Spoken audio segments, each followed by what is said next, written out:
COVID, climate, and conflicts. The United Nations, the World Bank, private actors. Locally rooted institutions, locally rooted experts. What we're really talking about is a very complex ecosystem. How do we find the interlinks? To innovate and come up with the best solutions. To actually rethink what we do as a broader development community. You're listening to the CGD Podcast, where we explore smarter policies for a better world. Hi, everyone, and welcome to the CGD Podcast. My name is Rachael, and I'm a research fellow with the Center for Global Development's Europe program. Joining me today is Santiago Quiñones, who is the Director of ODA, Private Sector and Philanthropy with the Presidential Agency for International Cooperation of Colombia. Thanks so much for joining us, Santiago, and we really appreciate your time, and it's great to have you with us. Really happy to be with you, Rachael. Great. So today, Santiago and I are going to be talking about building better development partnerships, and specifically about an initiative we've both been part of over the last few years called the Rethinking Development Cooperation Working Group, or as we more affectionately call it, the RDC for short. So just a little bit of background about the RDC.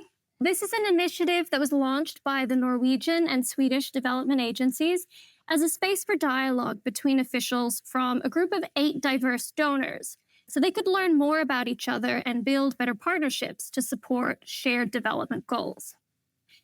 And a key feature of this group is really that our members include 4 traditional donors, so Canada, Norway, South Korea, and Sweden, and 4 emerging donors, Colombia, Indonesia, Mexico, and South Africa, which makes the RDC quite a unique space and provides an interesting starting place for peer learning, building understanding of each other's agencies and contexts, and ultimately creating a network between development practitioners that might otherwise not have had many opportunities to connect.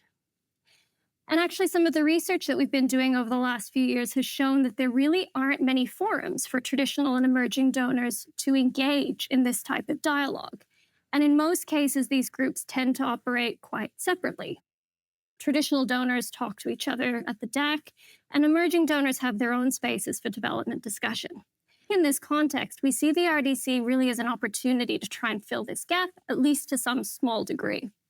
So Santiago, before we move on to the meat of the discussion, can you tell us what are the right terms to use when we're talking about development cooperation agencies from the Global South? As you know, in our research, we tend to use DAC and non-DAC as technical terms for describing the different groups of agencies. But on the other hand, the term emerging donor is so vague that I keep coming back to something one of our Mexican colleagues said a few years ago, which is emerging from what? And at what point have you actually emerged? In your opinion, what is the best way or the least problematic way to talk about different groups of development agencies? Well, Rachael, probably if we have this conversation in 2-3 months' time, my answer will be different because this is under construction, I would say. But I think nowadays, if we refer to the DAC and the non-DAC, could be the easiest way to somehow pack one type and another type of donors. The first being members of, the second not being members of. And basically the second group not being members of, even though we have been asked to join, but we never participated in the definition of rules and procedures of that group. So we don't really feel like part of it. Yet again, this recipient, traditional, non-traditional categorization, it's a difficult one. So yeah, we don't necessarily feel comfortable with that. So for the time being, and once again, probably in 3 months, I would be saying something different. DAC and non-DAC could be the best way to go about it. DAC and non-DAC. Okay, let's use that for the duration of this podcast. But in 3 months' time, I want an update on where we stand in terms of the terminology to make sure we're getting it right.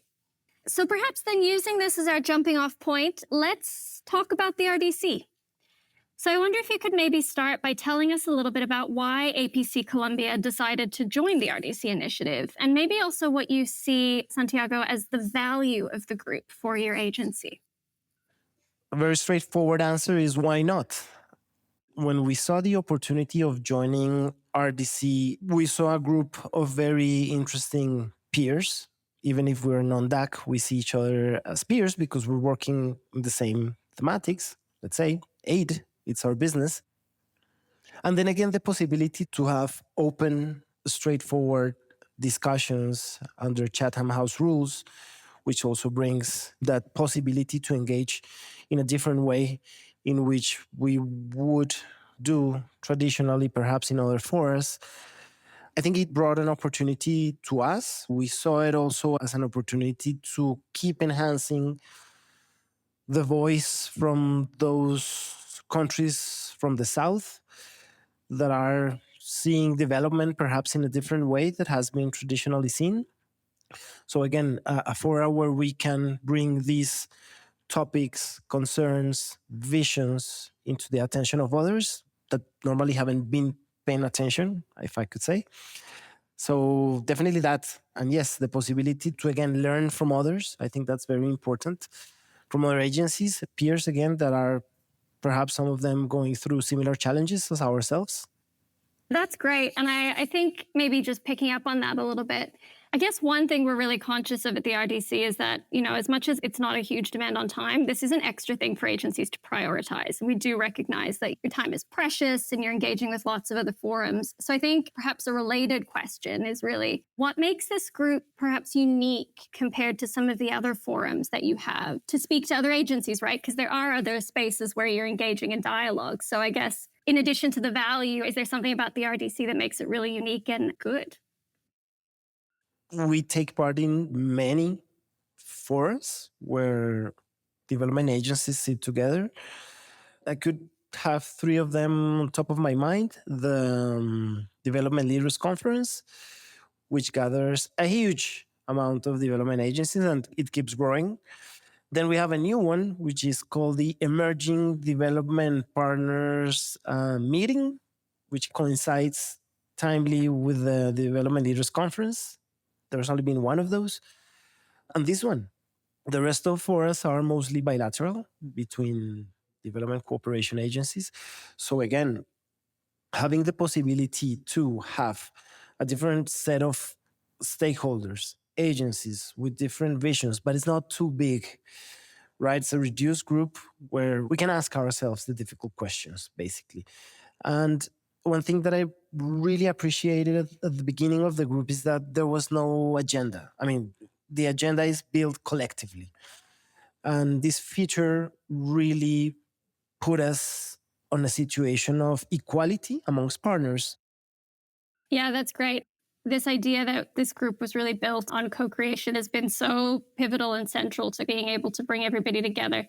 And as you say, have these kind of open conversations about the things that are of interest to the group, really. And the space becomes more about peer learning than having any sort of political dialogue or anything that would be a bit more controversial. And I think that's really helped to bring the group together and make it a useful space.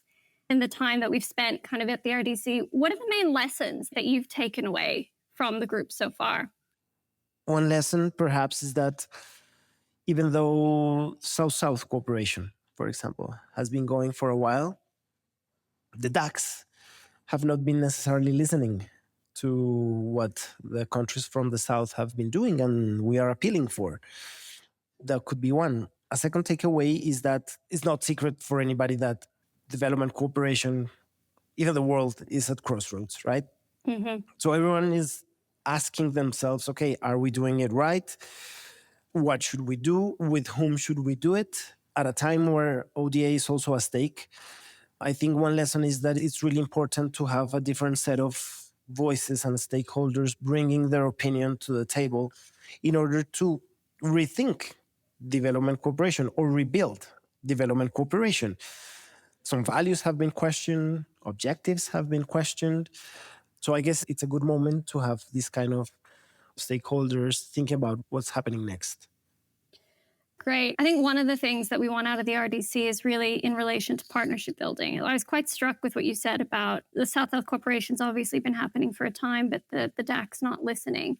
Do you see these kind of forums where you can have DACs and non-DACs together, even at a technical or practitioner level? Because that's really what the RDC is. Do you see this as a way to try and deepen partnerships through understanding? I mean, what's the benefit of these types of spaces, perhaps, for building better partnerships? You can start building on something that I would say it's more political, of course, and it's the vision. and the objectives of development cooperation. And I think that's a fair discussion after, 60 years of aid. It's good to have new stakeholders on the table with different visions. And yes, this is political. Why not? But more on the technical side, I think there are alternatives, and RDC has brought the opportunity to bring down to earth those opportunities to work together between DACs and non-DACs through different types of cooperation, example, triangular cooperation, and try to break that vertical point of view of aid and development cooperation and development overall. I mean, most of the solutions come from the South. So by acknowledging that DAC or North partners, they can really tap into an opportunity to build up solutions, not only for countries in the South, but also for countries in the North.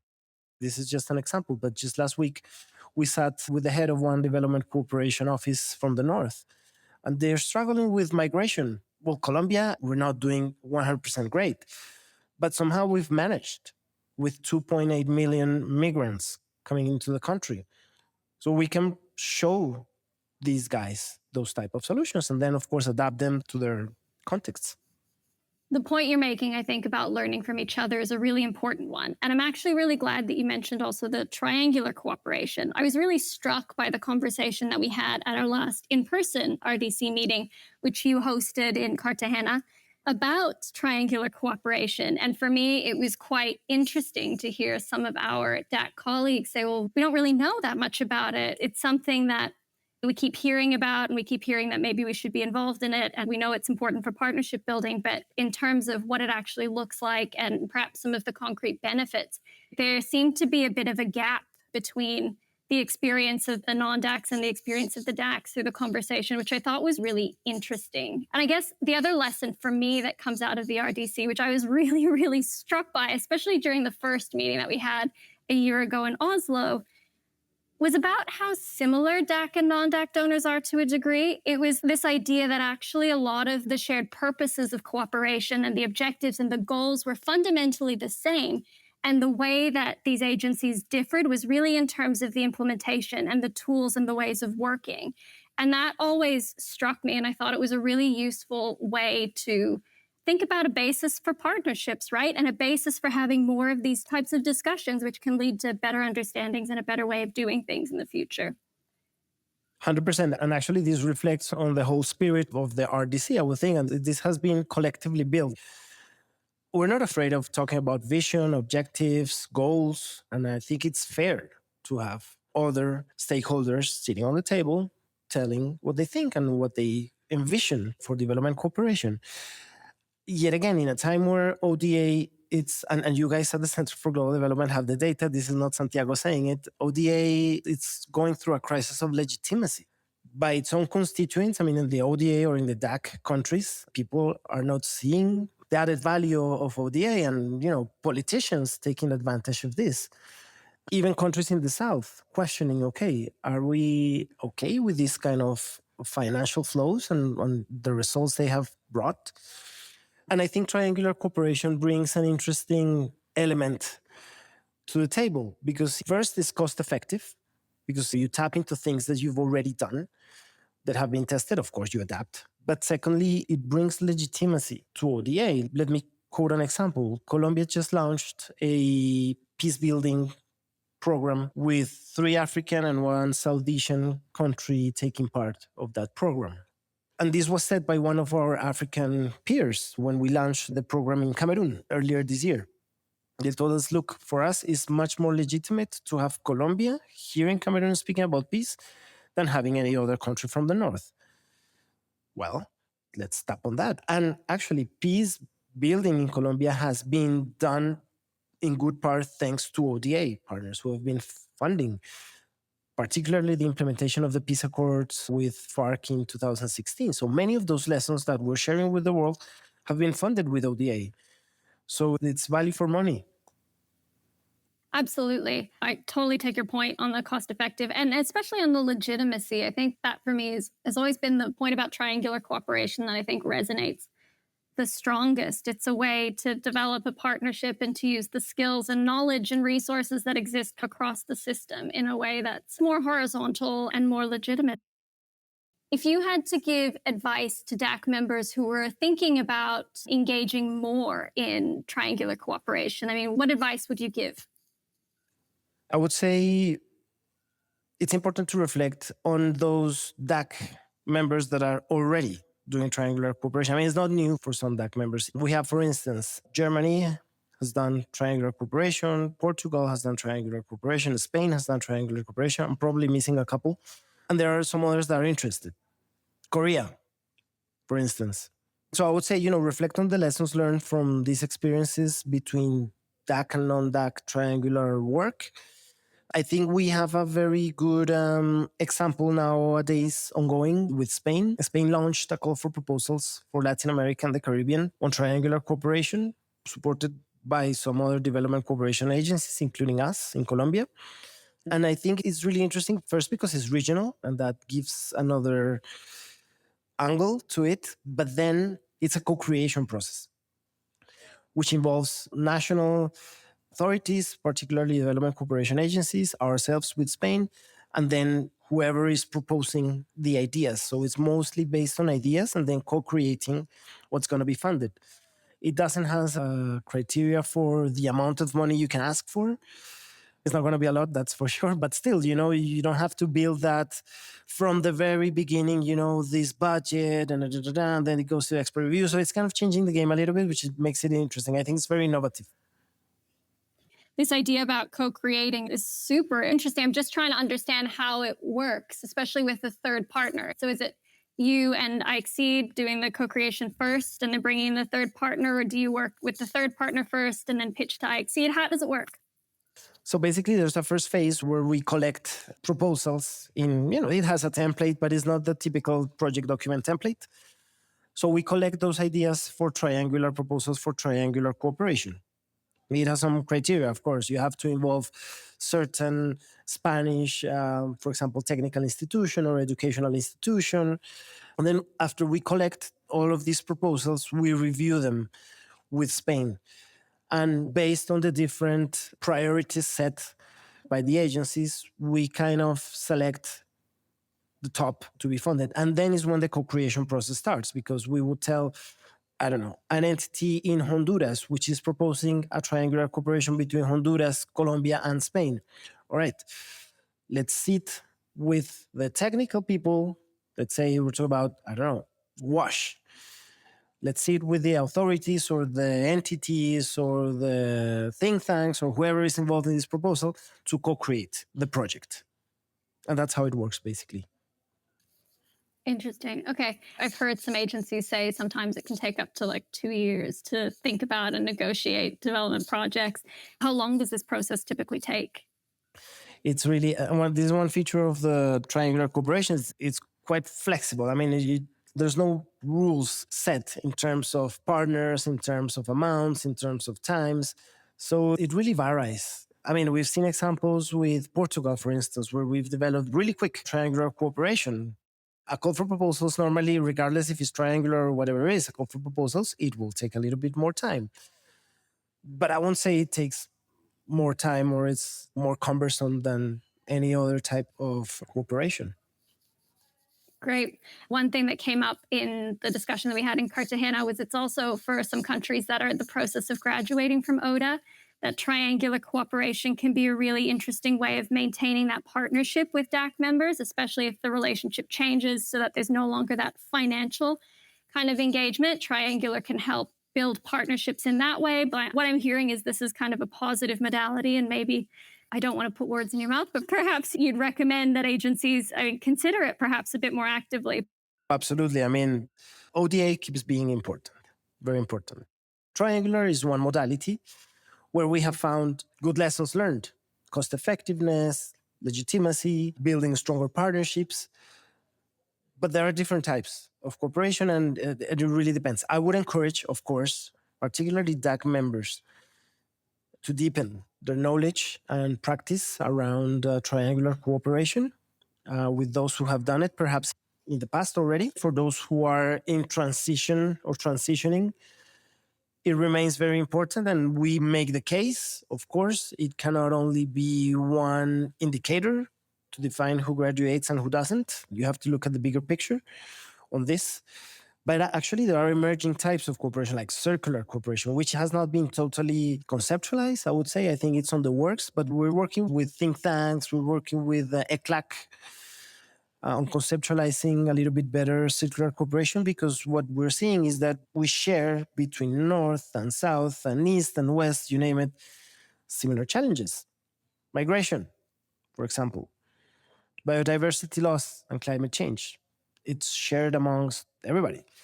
So that kind of obliges to think differently in how we cooperate and how we build systems and financial flows to address those problems. And can I ask, just for anybody who's not aware of or hasn't heard this term, circular cooperation, can you just maybe explain just in a few sentences how you understand that? Shared challenges between North and South, solutions that can be coming from the South. The example I gave earlier about migration, I think is a good one. So countries from the North looking on how some countries in the South are addressing the issue because they're not doing pretty well, as mentioned by themselves. So this breaks this verticality of cooperation and makes us think differently again. So we see this circularity and things that have been done somewhere else, how can we adapt them to different or similar contexts, but same issues. Interesting. So it's about learning perhaps from each other in a multidirectional way, as opposed to it just being this from the North to South. Absolutely. Is that right? Yeah. Yeah, absolutely.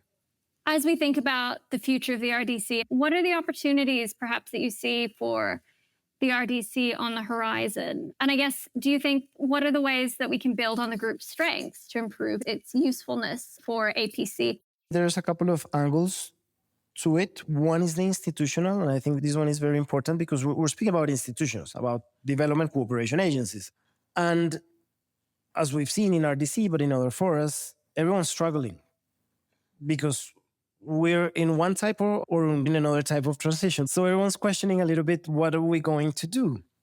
ODAs or DAC members, how do we bring legitimacy to ODA? How do we deal with our migration issues in country without affecting ODA? Or how do we fund biodiversity and climate change without affecting our efforts towards reducing poverty?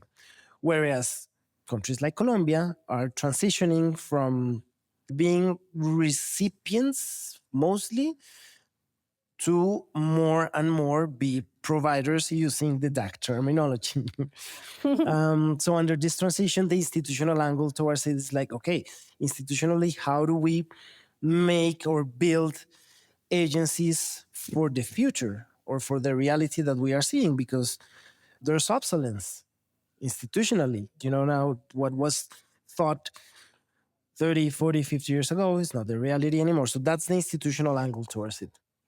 The other one, I would say, it's more on the financial side. Financing for development is the hot topic. With environmental issues on the rise, how do we manage to fund everything that we need to fund? I mean, the gaps are huge, and how do we involve new partners? And this is one of the discussions that I think is picking up globally. And the RDC being one forum where we can learn better from each other on how do we do innovative finance. How do we build up on different type of instruments that can help address some of the problems that we're facing, first locally, but then globally, because the effort required is huge.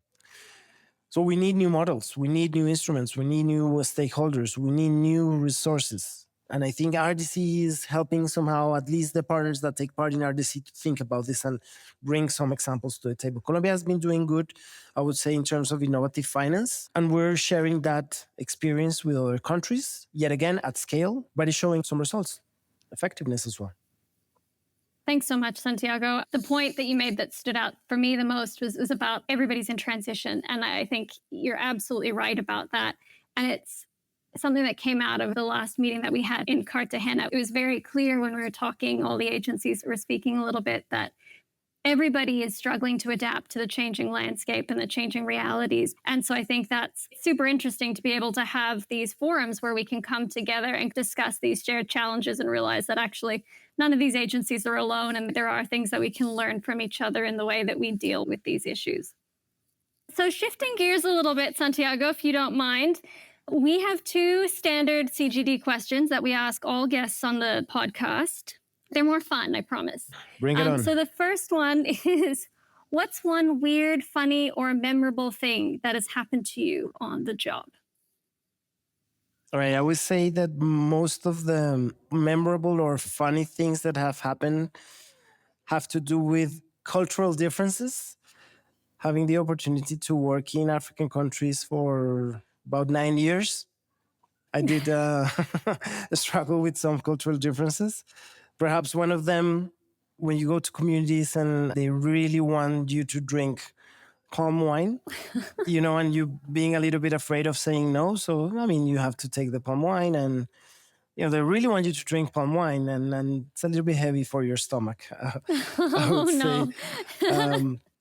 And yes, similar to this, cultural differences with colleagues in the office where you perhaps are not really aware of those cultural features and you make small mistakes here and there, but funny, not in a controversial way. Oh, that's great. And then the second question we have for you is, if you could instantly change any one policy in the world, what change do you think would do the most good? I mean, not just a small question here for you to wrap up. Yeah, it's very small. Wow. First would be the reform to the international financial system. Totally obsolete and not responding to the global needs of people and communities and environment. And second, tax justice. I mean, the big issue is financing, I would say. And without those two, we probably won't be able to solve the problems that we have nowadays. Yeah, absolutely. So thanks again, Santiago. It's been an absolute pleasure having you with us. Thanks to you, Rachael, and to the Center for Global Development, who has been a great ally and partner in this road. And of course, thanks to our listeners. If anyone has any questions or wants to learn more about the RDC, we do have a CGD blog with more details about the initiative. And of course, please feel free to reach out if you want to discuss or are interested in the RDC in the future.